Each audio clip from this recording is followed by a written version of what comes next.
Well, Andy, similarly to Tuesday night, we got ourselves into a good position early on this afternoon, but failed to capitalise, didn't we? We did, yeah. And again, it's kind of broken record stuff with us as a group at the minute. We starting games ever so well. I mean, you kind of wish for a better start at home, especially after Tuesday. Before the goal, we've probably connected sort of 25 passes, kept the ball really well, looked bright, moved it. They struggled with that, and then we get a great goal. And then again, we just fall off the face of the earth, having started the game so well, and we're struggling to put our fingers on why that is. But ultimately, it's costing us big style at the minute. So we need to find some solutions pretty quickly to that. Yeah, when you come up against a side who were clearly high in confidence, they're riding at the top of their division, to get that start must have been what you dreamed of last night. Absolutely. I mean, we've done our research on Mickleover. They've had a great start to their league campaign.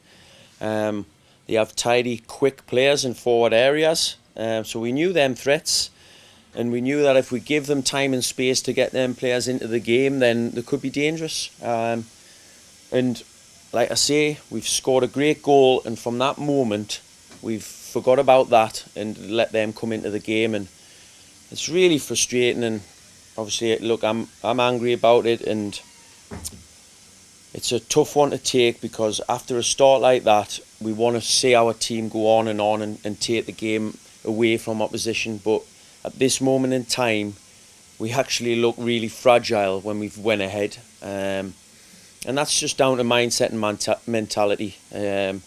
It's about being brave to keep wanting to do the things that got you success. It's about trying to get on the ball even more now that you're in front in the game. And it's about making the right decisions. And at this moment in time, not enough of our lads are making the right decisions. How much of an impact did you feel the red card for James Curtis had, and did you have a view on the incident itself?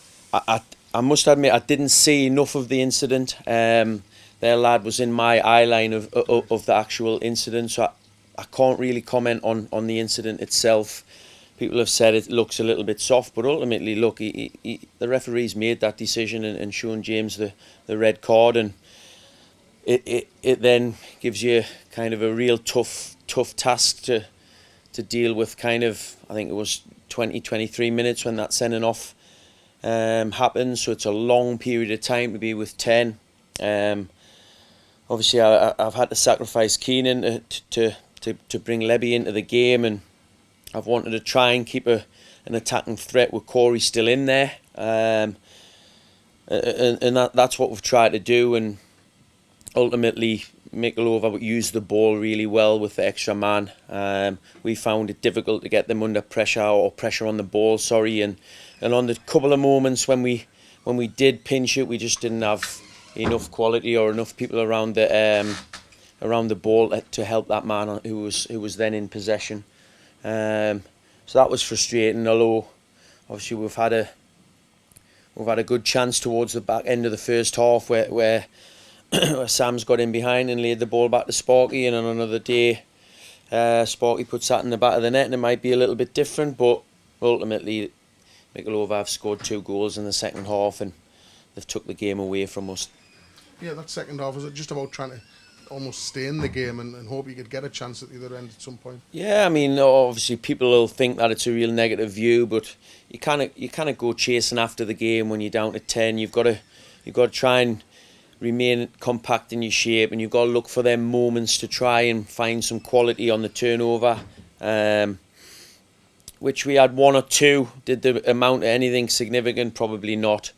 And again, kind of Mickleover's second goal, which is a killer for us, is our own downfall again. We've had the ball in possession and took a little bit too long to find a pass, and it's been closed down, and they've capitalised on that. And again, it's like same old story. We're in possession of the ball, we give it away cheaply, and teams are punishing for that at the moment. And we've got to learn, and we've got to learn really quickly, because we're in a sticky patch, a really sticky patch. I'm not trying to dampen down that. I know fine well where we are right now, and it's not good.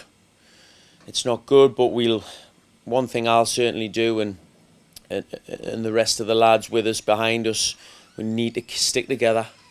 We need to try and find solutions to the problems that we're having at the moment, whether it's selection, shape, all of these things we'll take into consideration and try and turn the corner. And we're in a bad moment, I get that, but we're working incredibly hard to try and find some solutions. We're just not finding them at this moment in time. Just finally, obviously you lost James Curtis the red card, but at the same moment you lose Rob Ramshaw as well, who's such a big part of the 11. What can you tell us about that injury? Yeah, I mean, Rama's one of the most committed lads to the cause. He wants to play every minute of every game, and he's been miraculously getting through games with a niggle in his calf over recent weeks, and he just keeps running and keeps trying for the lads. But unfortunately, it's came back to bite him a little bit today, and the calf injury looks, well, it's certainly one that's made him come off. And as people know throughout this club, he very, very rarely misses football matches, and for him to have to come off, it's clearly a problem for us. So we'll assess him over the next couple of days, but it's certainly a calf injury that needs looking at and assessed.